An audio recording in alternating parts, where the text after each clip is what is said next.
ಯಾ ದೇವಿ ಸರ್ವಭೂತೇಷು ಮಾತೃರೂಪೇಣ ಸಂಸ್ಥಿತ ನಮಸ್ತಸ್ತೆ ನಮಸ್ತಸ್ತೆ ನಮಸ್ತಸ್ತೆ ನಮೋ ನಮಃ.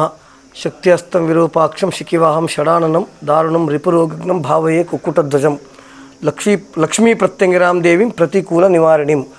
ತೋಟದ ತಪೋವನ ಈ ಜಾಗದಲ್ಲಿ ಪ್ರತಿಷ್ಠಾಪನೆ ಗುರುಜಿ ಹೊತ್ತಿಗೆ ನಾವು ಕೂಡ ಪಾಲ್ಗೊಂಡಿದ್ವಿ ಕಾರ್ಯಕ್ರಮದಲ್ಲಿ.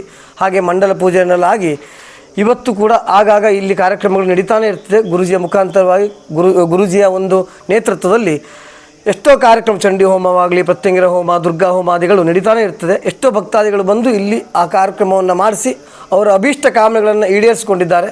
ಹಾಗೆ ಈಗ ಬರುವಂತಹ ಶುಕ್ರವಾರ ಇರಲಿ, ಮಂಗಳವಾರ ಇರಲಿ, ಅಥವಾ ಅಮಾವಾಸ್ಯೆಯಲ್ಲಿರಲಿ, ಅಥವಾ ಹುಣ್ಣಿಮೆಯಲ್ಲಿ ವಿಶೇಷವಾದಂಥ ಪೂಜೆಯನ್ನು ನಡೀತಾನೆ ಇರುತ್ತೆ ಇಲ್ಲಿ. ಅಂದರೆ ನಳ ಮಹಾರಾಜ ಕೂಡ ಅವನು ಕಷ್ಟ ಬಂದಾಗ ಈ ಪ್ರತ್ಯಂಗಿರಾ ದೇವಿಯನ್ನು ಆರಾಧನೆ ಮಾಡಿ ಮತ್ತೆ ಪುನಃ ಎಲ್ಲ ಕಳೆದುಕೊಂಡಂಥ ರಾಜ್ಯವನ್ನು ಪಡ್ಕೊಂಡಿದ್ದಾನಂತೆ. ಹಾಗೆ ಕೃಷ್ಣನು ಕೂಡ ಅಂತಕಮಣಿಯ ಅಪವಾದ ಬಂದ ಸಮಯದಲ್ಲಿ ಈ ಪ್ರತ್ಯಂಗಿರಾ ದೇವಿಯನ್ನು ಆರಾಧನೆ ಮಾಡಿದಂಥ ಪುರಾಣ ಹೇಳುತ್ತೆ.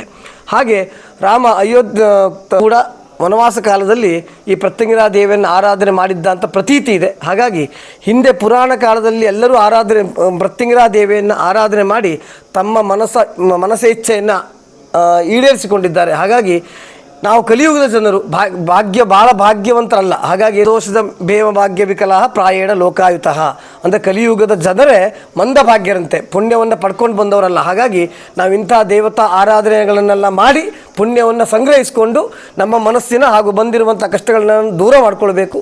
ಹಾಗಾಗಿ ಸದ್ಯದಲ್ಲೇ ಈ ಪ್ರತಿಷ್ಠಾಪನೆ ಆಗಿರುವಂಥ ಪ್ರತ್ಯಂಗಿರಾ ಕ್ಷೇತ್ರಕ್ಕೆ ತಾವೆಲ್ಲರೂ ಬಂದು ತಮ್ಮ ಮನಸ್ಸಿನ ಹಾಗೂ ಬಂದಿರುವಂಥ ಎಲ್ಲ ಕಷ್ಟಗಳನ್ನು ದೂರ ಮಾಡಿಕೊಳ್ಳಿ ಅಂತ ಗುರುಜಿ ಮುಖಾಂತರ ನಾವು ಕೂಡ ನಿಮ್ಮಲ್ಲಿ ಕೇಳ್ಕೊಳ್ತಾ ಇದ್ದೀವಿ.